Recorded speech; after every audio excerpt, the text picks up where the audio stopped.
Watch Who?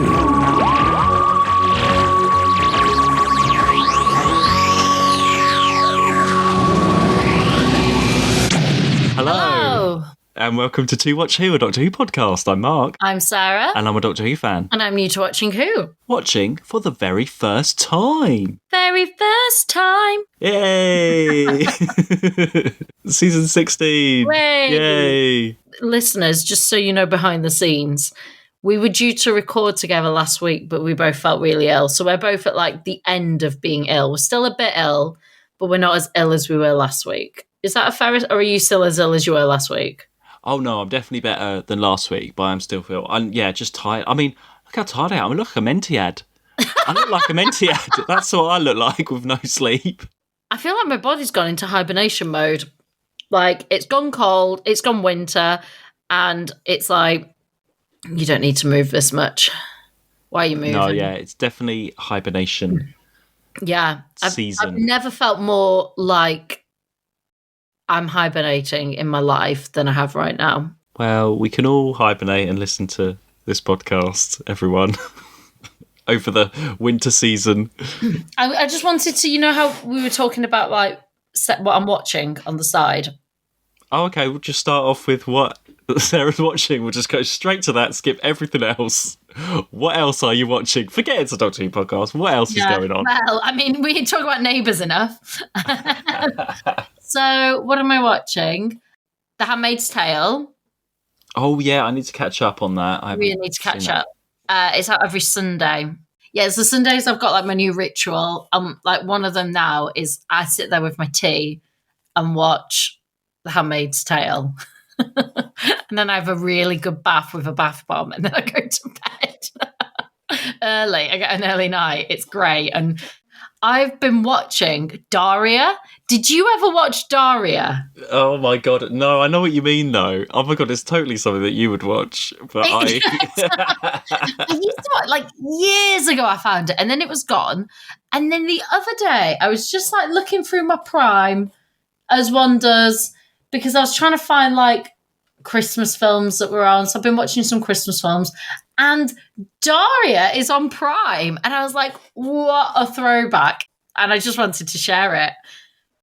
I feel like that's sort of in the same sort of 90s-ness as Gilmore Girls, and I don't know, it's that kind of thing, isn't it? I feel it's even earlier because it's like, it's MTV. It's very like of its time MTV as well. When MTV was of a peak, early 90s. And Gilmore Girls was more late 90s, early noughties. So this is like, I didn't watch it when it was on. I watched it later. I watched it when I was in uni. And I just found it on like early Netflix or whatever it was. So, and I like having something on in the background while I'm working. So sometimes I do podcasts. Perfect. Yeah, I've not really ever watched it. I know of it, but I've never sat down and watched an episode. What have I watched? Well, talk about watching things. Just bring it back to Doctor Who. My season 2 Blu-ray turned up today. Ooh. So I've started watching a few of the extras on that. So I haven't got to Edith in HD yet, but I will. Yeah, I'm sure you will. The picture looks amazing. Ian in HD. It's great. Now, am I right that there are interviews on there with, but it was a few years ago the season 2 one came out, wasn't it? This is like a re-release. No, this is out like this week. Oh. So when did they do the interviews with Ian? Was it a few years ago? I think that was a few years ago they actually did the interview, but it's only just come out now. I've not watched it yet. I've not seen it yet. Well, Handmaid's Tale and Daria then is the recommendations for this week. Handmaid's Tale and Daria. There we go. We should talk about the Key to Time and the Pirate Planet, really, shouldn't we? We really should. Actually, quick update. So the Doskers, by this time this comes out, the Doskers would have been out. Our independent adjudicator, Lucas, got in touch. We forgot to actually say the icon of the season award. I swear we would have said it. It was on my notes.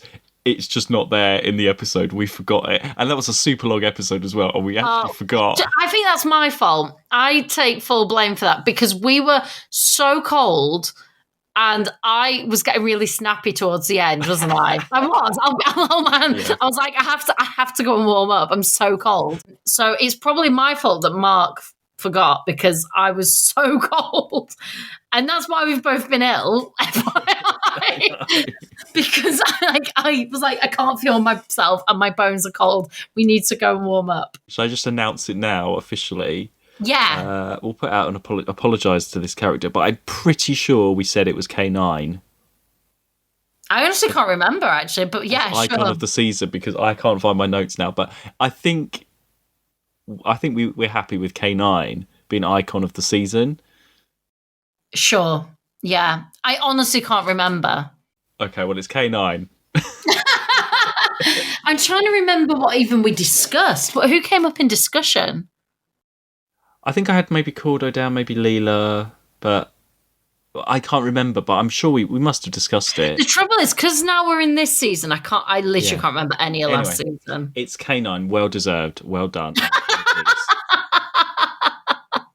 There we go. It's done. I take full responsibility because I kept snapping at Mark, being like, "Next, move on, I'm cold." So, which Mark probably helpfully edited out. I did take out quite a bit of that, yeah. There's a few times I get hangry. When I'm hungry, I get very hangry. And when I'm cold, I get snappy. Well, here we go. Pirate Planet. Let's get into it. Yay! How did you watch this? 1, 2. Oh, right. You did. I did one episode, then I did one episode, and then I did 2. Oh, okay, right. I thought you were telling me you'd only watched the first 2 then. I feel like I did 2 and then not 3 or 4. 1, and then 1, and then 2. No.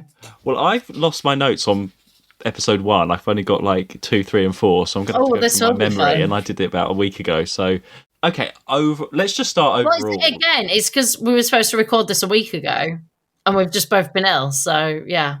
I started it a week ago and did 1, was like, I ain't finishing this, I'm too ill. I need to watch Daria, apparently. Actually, I think at that point I was watching Parrot, because that's where my poorly brain was. But then, my fault again. So, we've got a sci-fi story. The Doctor and Romana are looking for the key to time, number 2. Yeah. And we start off, we've got the Doctor and Romana in the TARDIS, and he's got the key to time. He's keeping it in a little fridge with boots in. I don't know if you noticed that at the beginning. He's polishing it. That's where he's keeping it for safety, all the bits of this ultimate key to time power in a little fridge. Boots. Yeah. We've not seen the TARDIS fridge before. I like how, just generally overall, that the Doctor and Romana, their relationship is already really great in this, because there's that back and forth about the Doctor's trying to land and something happens, which is a major part of the story, actually, later on, that they can't materialise properly, or they're not materialising where the Doctor says they are. So you've got that sort of back and forth with Romana, who's a bit more sort of smarter, and talking back to him and being like, well, you can't steer and all this kind of stuff. So that's a nice opening for this. Yeah, I agree. I thought it was really good, actually. I thought it was a really strong opening. I like that we just sort of pretty much, because we know what's happening, we're just getting in it. Like, we know what they're trying to do, which is find the second key. You can still have that back and forth and banter, but we already know where the story is going, which is this. And that was quite nice. Yeah. Oh, quick close watch. What are you thinking of Romana's outfit this time? Because she's getting a different outfit every time now. This is the whole white with the pink, isn't it? Yeah. My favourite moment of that outfit was when they were outside, like really jumping ahead now, but I think it was like the 3rd or 4th episode, because I watched them together, I don't know which was which. I think it was either the end of the 3rd or beginning of 4th. And she's walking outside with the psychic people, and she's out in like the terrain, and she's like in the sand or whatever, in those white boots. And I was like, they must have been a bitch. I know, wearing white. Again, that's the second story with white. It's like, it's a dangerous colour for a Doctor Who companion. Yeah. to wear white. Do you think it's the Time Lord thing? I don't know. She's definitely got her own sort of sense of style that we've never seen before with any companion. I liked it. But as soon as I saw it, you don't really see the boots, but they've got like a little heel to them. You know, you see the full outfit there. And I was like, oh my gosh, she must be like hating on those boots and that sand. And while this is going on, we have a little bit of chanty stuff. Now, it's not too bad, but there is that sort of chanty, culty thing going on with It's the Mentiads. very small, though, in the scheme. It's not too bad. So we've got Prelix, who's sort of got a fever and is ill. There's the grandfather Balatron, and the sister Mula, I think she's called Mula. Yeah. And she's the one, I mean, we haven't had sort of bad acting for a while, but I don't know if you remember, because her brother's like, got this fever and the Mentiads are trying to get hold of him and stuff. And she's like, why must this happen? Did you notice that sort of over the top acting? She literally says it. She says it like that. Why? And she keeps like that out. It's all that. So, and then the grandfather's like, oh, we got to keep this quiet, because obviously the Mentiads are sort of like a bad thing that we're led to believe. So you've got all that going. It's quite an interesting how it's unfolding. And also we're seeing at the very beginning the pirate captain. So that in terms of the pirate planet, I like the idea that it literally is a pirate planet, as it turns out. Yeah. And so what do you think of the captain? And he's got a little parrot. Do you know what? I really liked how this story unraveled. I think that was probably my favourite element of it, because there's a lot of surprise and it set things up nicely, because I almost forgot. I mean, I usually forget about the titles until we start doing this, as you know. So I check that I'm on the right one, and then that's pretty much it. Once I'm going. But I think I'd sort of forgotten all that, but I like those little bits of detail.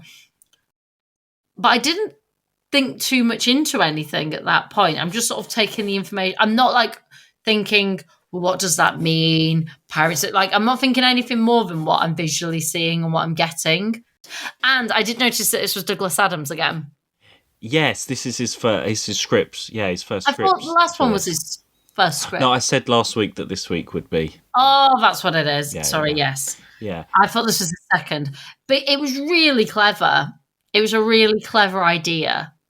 You've got that humour in it, and there's time for it as well. The bit where they land, so the doctor's trying to get hold of the people walking past and they're ignoring him, and then Romana comes over and he's like, oh, excuse me, and then they talk to her and all that stuff, and he gets frustrated. And then you've got that really interesting idea of just these random, all this valuable jewels and rocks just lying around, and it doesn't mean anything to these people.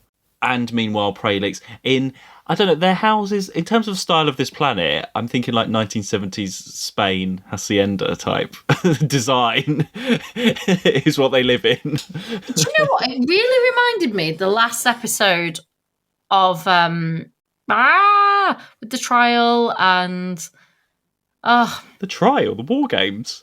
Oh. Oh my gosh, our favourite episode. Keys of Marinus trial. Yeah. But it sort of reminded me of that planet. That felt very similar. It sort of felt slightly futuristic, but not too, the houses and stuff inside. Oh, I suppose, yeah, the houses, that's what I mean. It's 1970s Spain, basically. The only difference is they've got hover cars. Yeah. But it very much reminded me of that sort of set. Can I tell you a quick story about La Hacienda? La Hacienda or Hacienda? What do you call it? Where do we go? So at uni, there was a Spanish restaurant, I guess, really nearby called La Hacienda. And my housemate, she really was looking for a job. I went in there and was like, have you got any waitressing jobs? And they were like, no. And she was like, oh, please. Anyway, he was like, okay, fine. Called her back and was like, okay, we can give you a trial shift tonight in literally a couple of hours, but we won't get as many staff in, and you can come in and do a trial shift for us, fine, because she persuaded them, was on and on, and they were like, you're definitely going to turn up, aren't you, because we really need the staff in and we're giving you a chance. And she was like, yeah. And they were like, oh yeah, by the way, can you wear all black? She was like, fine. Got off the phone and was like, I haven't got any black to wear. What am I going to do? And this was a few hours. So she was completely different build to me. And I was like, well, I've got some black trousers you can wear. So she tried to get into these little black combat trousers and my black T-shirt. And she was like, I can't go in looking like this. this, like, I haven't got anything else black to wear. All I've got is your clothes to borrow, and I look terrible. So she didn't go, and she just didn't turn up. And he was trying to phone her all night. I was leaving loads of messages after all that persuaded. I know, yeah. And then after that, it was a big restaurant with like massive like open windows and stuff. And we had to walk past every day to go to uni and back. So after that, every day we had to like duck underneath the windows and stuff, not to be seen by the people in the hacienda. After like, I don't know why I had to as well. It wasn't happening to me, but I felt like I had to duck as well. Go past La Hacienda because they were like really angry. It just reminds me of that anyway. Every time I hear the word La Hacienda, it reminds me of that. Anyway, yeah. So they're living in Spain. Mark's and almost short-lived clothing career in hospitality. Right? I'm sure it would have been all right not to completely wear black. Anyway. Yeah, I like that between the Doctor and Romana. And they sort of get separated quite early on because Romana gets arrested, I think, quite early on. K9's around, out and about, helping out, Of analysing course. things. It wasn't a huge K9 story, this, though. Fight with the parrot. That's the best Robot part. against robot. That is the best part. But that's probably the only part. I mean, do you think the robot parrot was there to go up against K9? They were like, "Oh, we need to find her." I mean, it's a great idea. No, I think it was just a really great concept of like, if you're going to have a pirate captain, well, they just call him captain at that point, don't they? But have him look like a pirate with a robot parrot. Great concept. And then later have the robot dog fighting the robot parrot is just brilliant. But that was the best K9 moment. What did you think of the I think it's a great look of the captain. Do you think it was quite over the top? I mean, he was very shouty. It was very shouty. And weirdly, it just didn't, up until later, when you learn more, it just didn't fit in with the rest of the world. Like, I've watched this quite a few times, and I've never really thought about it that properly, because the world that they're in, and the Mentiads, and the villas and everything, and then you've got the pirate captain at the top, and it's all quite technological. There's like a big sort of gap between the people down below and the technological people above. And poor old Mr Fibuli, he's like Mr Fibuli, and he's like quite a funny character in a way. Yeah, but oh my god, he gets a stickful, doesn't he, from everyone? But again, it was an odd one because he seemed nice. He gets a lot of shtick. I'll talk about this now. So he must know what's going on. Mr Fibuli? Yeah. Yeah, because actually, Joe, I wrote that down at part 4. So obviously, I like how you've got the nurse. I don't think you even see the nurse in part 1. She's very in the background and then really slowly well comes, done. which is really good because you do not even suspect that at all. You just think it's like this. I think she's sort of helping out the captain as the nurse. It's only like the second bit by episode bit. when she's taking his temperature. I think she's even there. Yeah, and you It's have no really idea well done. that she's the power behind it. But when that does happen, yeah, I made a note that she starts doing the orders in a way, and then Mr Fibuli, he sees everything that goes on, but just carries on as normal. Captain, sir. Yes. Speak, Mr Fibuli. The psychic interference transmitter, sir. There seems to be something counter-jamming it. What? We dematerialize in 3 minutes. All guards on alert. Someone is using a counter-jamming frequency projector. Find it and destroy it immediately. Surely. I mean, because the captain doesn't understand anything.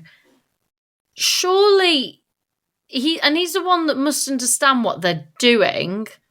At the point, and he's a clever man, at the point where it's becoming clear you're taking on you're taking on planets and destroying, literally like completely destroying whole planets. And it's his technology because he's the one that's like telling them what to do. And like he's finding the planets and being like, oh, this does this.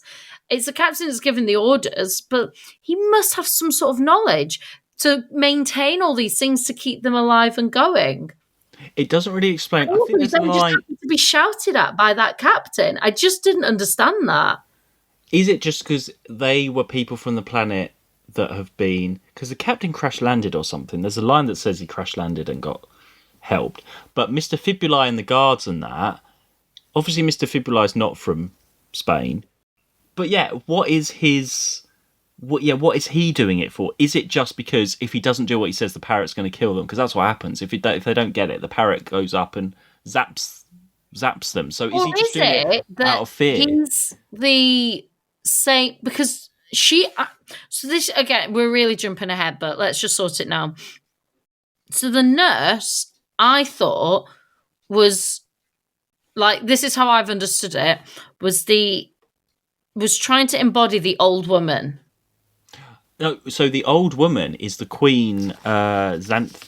Oh god, I'm gonna get done. Yeah, and that is the nurse. The nurse is yeah, that's what I mean. So yeah. she was trying to transfer from that into this new body. Yeah, she's right. Yeah. Now, do you think she's the same, as in her race is the same as Mr Fibuli, and therefore he knows what she's doing and supports he's it in on it and knows, and knows. But what's I going just on. don't understand why he puts it with. But then, why does he put it with so much potential death and threat from the captain?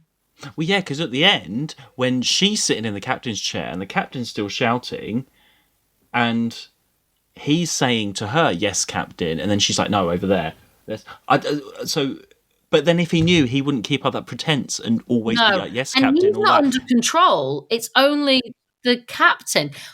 That was the only sort of, and it's probably one of those flaws that because it's 4 episodes, you just don't have time to explain it, and therefore, however many 40 years later, here we are trying to explain it. I don't know how. I mean, I've never talked about Mr Fibuli so much. I think this episode should be called "The Motivation of Mr Fibuli." That's the name of this episode, right there. I've never thought about him that much, but he's a strange one in the middle of it because with everyone else, because what's his name, the friend that ends up helping the doctor, Kemus. He's like the younger guy he's like, that's our, when he sees the old lady, he's like, oh yeah, that's our queen. I thought she was dead. So there's that history there that they know who it is. But he's never seen that. He's never been on the bridge before. Whereas Mr Fibuli, surely he's been everywhere because he's the engineer. He must have to be everywhere in order to give these stats and be the engineer and say when things are broken and try and fix them. And he must know to some extent. But then also to throw in, the captain was sort of going a bit rogue because, you know, when he had all those planets in his like little planet museum thing, there was a line about, oh, he's been doing that on the side kind of thing, his own thing. I think it's sort of like, because there was a point when he said something and then she pushed a button and he did what he was told. Yeah, so she's controlling him with her little. But I think I think it's like he still has thoughts and control, but she can also control him. Yeah. So the sort of dynamics there are a bit complicated, aren't they? If you got, which you just can't, you know, if you had a book or you had more time, you could probably go into a little bit more. You can't do it in 4. And so we just have to take on face value what we're seeing. But it's great that you think, oh, here we go. Here's shouty leader of the week, Pirate. And then later on, it's just completely, he's the puppet behind it all. We like a bit of a twist. It's a really good twist because I thought, like, I couldn't understand. I couldn't understand why they were keeping it alive. I thought maybe it was going to be something like he was actually her son and he was the rightful heir or something like that. That's why he was keeping her alive. But it was a great twist. Not something we've had before that I'm aware of. Not like that. Not something like that. And the idea of this planet moves around and crushes and gets other, and they're little bits of the planet. It's such a big concept. Simple idea, and it's really because also, like the doctor said, it's like, you know, sometimes he says things and you're like, well, is it? And he says this is probably the most like terrible thing that we've ever witnessed. And you think about it, and you're like, it probably is. Because, like, these planets just no longer exist. It's kind of like in our own wildlife when we've hunted animals to death. Or we've, you know, it's the same sort of thing. And when they're gone, they're gone. And this thing is just going around, taking it, but killing everything that it exists from. And then the last thing is it's going for Earth, isn't it? And he's like, but that's you, isn't it? Not me. But there's so many people that live there. That's the final trick of him to have to actually take action and take risks to do something. Yeah, and as we go on, Romana meets the captain first in episode 2 when she's captured. But it's like a scene with a doctor. This is the difference with Romana being a time lady. She knows all the technology, and it's like when she's having those sort of talkbacks and those lines back to the captain and being clever, just as good as the doctor, which is brilliant, I think, which we haven't had anybody We've not been able to do that before. I think the only flaw that I saw at this point was because she doesn't understand world, she almost says too much. Yeah, she's not streetwise in that. She's not in any way streetwise. Whereas, so she just says well, we're here and we do this, and she doesn't know anything about them. She doesn't know who's good or who's bad because she's no street cred at all. Outside, we do see so the Mentiads are sort of on their way. The Mentiad story only gets going really towards the end. It's all a bit the third annoying. Episode. Yeah, they're all just sort of these. It's good that they think we think they're a threat of something else, but they don't get explained till later on, and actually they turn out good. I think it was a cliffhanger to 2. I want to say. That's where they go down into the lift, the big pit in Wales. They go in the lift. And you've been there? Yes, I have. Yeah. They're out over the hills and the valleys in Wales as well, walking across.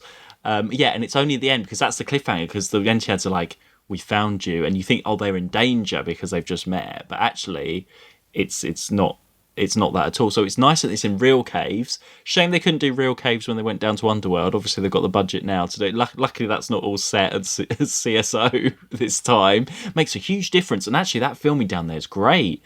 The lighting, it's very dark.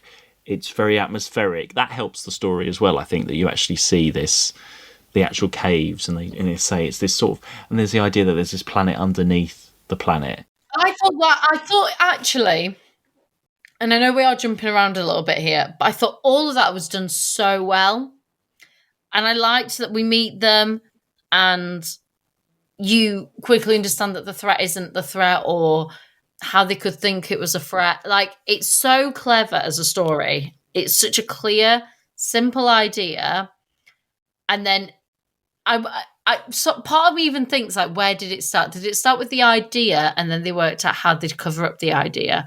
Or did it start with what the planet would be, and then it was how would it work? Because also I think in understanding, I'd love to know how this was sort of put together as an idea, because I think that would also answer some of these weird questions we have as to did he know that?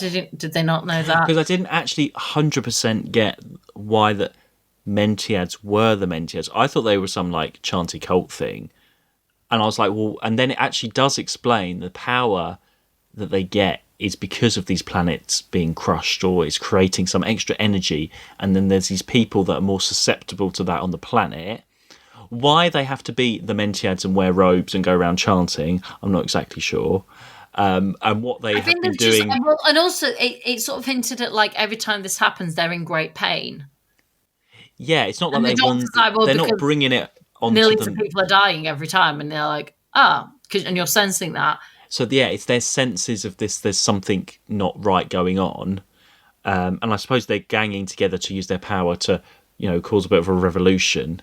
It's the same. Do you know? Maybe it's the same yellow that everyone wore in the Sunmakers. Maybe that's why I'm not. I don't know if I'm fond of that shade of yellow.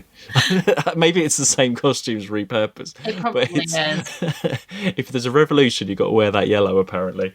But talking about the location stuff, there's also when they go to the engineering room. That's in a sort of nuclear power plant place. Yeah. So I'm just going to read you a bit from Mary Tam's book, Romana, where she says about the filming of The Pirate Planet.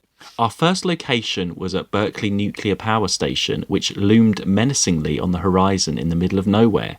The interiors, which the director had chosen to represent the captain's engine room in the story, were particularly spectacular, with cavernous ceilings and aptly complicated-looking machinery. We were all a little nervous about entering this nuclear facility, as we were old enough to remember the Cuban Missile Crisis and the subsequent screenings of dire warnings about nuclear power and its side effects. We had to be screened very thoroughly before and after entry and had to scrub ourselves in a shower in case of any atomic particles adhering to our persons. We joked about lighting up in the dark, but no one seemed to suffer any after effects, thank goodness. Well, not that I know of anyway. I was relieved to leave this location and look forward to another jolly evening in yet another hotel bar. The unit bus took us to Gwent, where a great time was had by all, before setting off to our second location the next day, the Danny Ogof Caves near Abercaf Powys? Powys? Powys. I don't know. The caves were dark, cold, damp and smelly. There was nowhere to change, so I had to nip behind a tree with the costume designer's assistant and struggle into the tight white trousers and thigh-high white boots, which looked great on, but took about half an hour to get into. Another stunning costume, but so uncomfortable. Still, it was worth it to get the positive feedback from the fans, I think. We seemed to be down in the caves forever. I did not tell anyone that I suffered from a mild form of claustrophobia when underground. I had to hastily leave a gold mine in South Africa when I was being given a guided tour once. I was feeling slightly uneasy here too, though, and tried to distract myself with gazing at the spectacular stalactites and stalagmites that filled the cathedral-sized spaces. They were like nothing I'd ever witnessed. I had seen some in my home county of Yorkshire at the caves in Knaresborough. Yeah. But these were on a much bigger scale. Filming over, I clambered thankfully back above ground, stripped off behind the tree, now under pouring rain, and asked the costume assistant where the next day's location was. A coal mine, she chirruped back. Oh no. And then she says about going to the big pit. But she didn't really like going on the underground stuff. She says some quite positive stuff in her book. And she says, all in all, I think The Pirate Planet worked well, given the ambitious story and the limited time and money we had in those days. However, although I had fun working on it, it is not my favourite story to view. The storylines are disjointed and never seem to cohere. I still feel confused when I watch it, as I did when I had to do the DVD commentaries, for example, and I find the plot difficult to follow. Many fans love this story, however, as they did the whole Key to Time series. The quest of finding the segments became a challenge to watch as viewers guessed what object, place or person the new piece would be represented by. Oh, so that's interesting. So Mary Tam didn't like it as much. Yeah, but I can understand what she means because, again, you're trying to especially as an actor, I guess you're trying to work out where allegiances, we've got questions watching it. Like, well, where did they sit? What did they think of that? Well, as we go into it, I felt like part 3 was the more Paddy episode. There was a lot of back and forth. There was some nice stuff, the idea with the corridor. I liked 3 because it was a change. Because up until that point, that's when we really learnt about the planets and the nurse and the planets and everything. And the nurse, and we meet the things and we learn about them being psychic and actually not evil and all this. I quite liked that one. The best bit in that bit is when the captain and the doctor have their shouty scene together and the doctor proper shouts. That's a great bit of acting. Tom Baker is still being amazing. Even though there's all that humour and he does that well. Oh, did you notice as well on he's sort of got like a cut on his lip. Yeah. He actually had that a bit last week in the Rebus operation. So what happened? There was he got bit by a dog basically. He was at a pub and he got bit by. So they tried to put makeup over the top of it in that very first scene. I think there's a bit and they wrote it in where he bangs his face on the console when they're just about to crash land. In the part 1, they wrote it in and he goes like that. He puts his hand over his lip. And that was to cover up the fact that he got bit by a dog in real life. And so it's quite prominent, though, in this. It is, yeah. Because I didn't spot that, the console bit, but it was probably maybe the second one. And I was like, what's that? Has he got food on his mouth? And I was like, has he got a cold sore? I was like, no, they do something about if you have cold sores. So they yeah, just I kept did having to notice put that. loads of makeup on it, like tons of it. That's a good moment though, with Tom Baker and the captain up against each other, and it's a Yeah. nice idea because there's then in that one they say about the sort of psychic. There's a machine that uses psychic ability or whatever, and then the Doctor has to walk the plank, which is quite a good idea, and then it turns out not to be. And then that idea then feeds into the fact that the Queen and the nurse Queen, she's a hologram thing, so it doesn't come out of nowhere because we've already been introduced to that idea as a psychic thing with the fake Doctor. If you see what I mean. Yeah, so yeah. it's very cleverly is put together. And then it feels like it's all over when the Mentiads, they use the spanner. I like the idea that they just the spanner's I floating. like And he's when you like, went, hit it. And they're like, yeah, that's my favourite line. He's like, what else do I do? Just hit it. Boom. That's great. Paul K9 runs out of batteries and has to be plugged in. Like I say, it just Poor wasn't a K9. great canine story. He went off with what's her name? I mean, she didn't do much in the end. Moolah. He sort of was with Moolah a lot, going across the Welsh countryside But I for quite a really while. liked the guy that was with them. Oh yeah, so he ended up being the main one. Was it Kemus. Kemus? I thought he was really good. He was good because he wanted to go along with the Doctor. He was like the Doctor's companion, and then the Doctor made him stay behind and guard it. And I did like the idea, that effect of that corridor. It's not just walking down a corridor; it's like, I don't know, flying down a It corridor. reminded me of, Was nice. again, going a little bit to the 60s again, but some of the like more effects of things like that we did used to have. It reminded It's me got a little really bit good of that. mix. It's got, like, the sets are great, actually. You're still a little bit cheap, but you've got a good amount of location, great characters, great concept. It's got a bit of everything good, and the humour as well. It's got all of that wrapped up. I think it's like I said, for 4, it's a really solid story. I didn't feel there was much padding. I know you mentioned that 3, but actually a lot happened in 3 that really moved it along. Padding for me is always like, that scene did not need to exist. No, and you can't really say that much of this. I felt it's an easy watch. It felt a bit shorter than 4, I think. Yeah, I agree.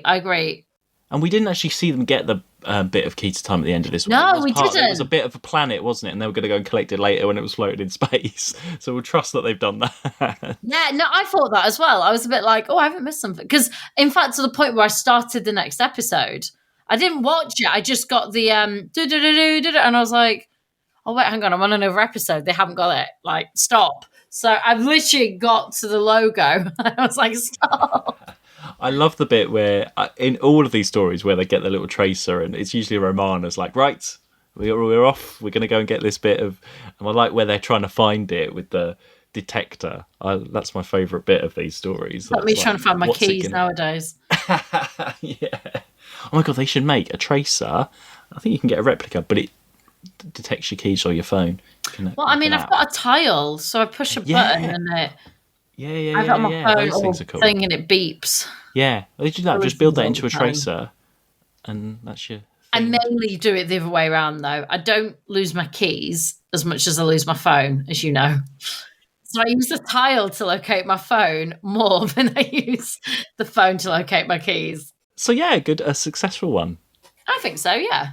Cool. I don't really have much else, really. We sort of went through the note. We sort of went through the story in a weird order, but... We always say this, though. When it's a good story, it's a lot hard. They're usually shorter from us because it's a lot harder to critique things, and things are good. They're good. Well, the next story is 4, and it's called The Stones of Blood. Oh, okay.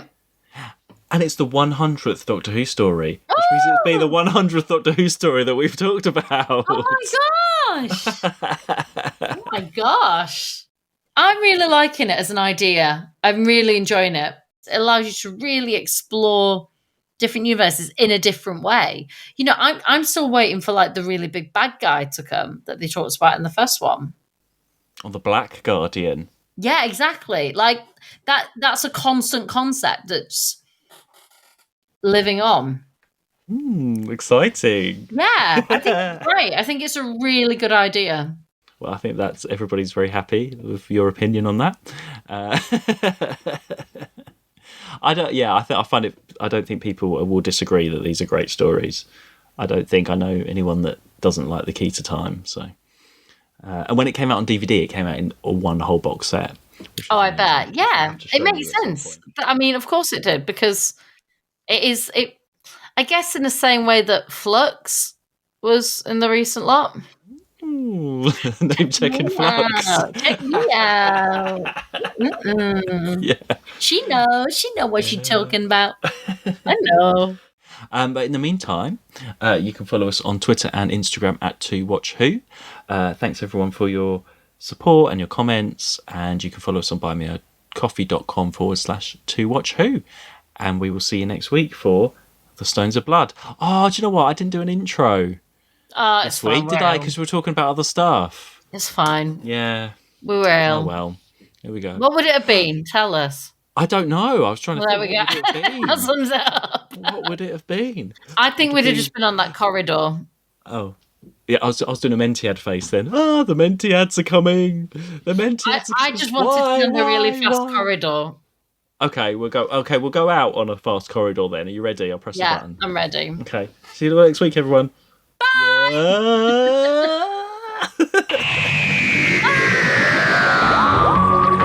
To watch who?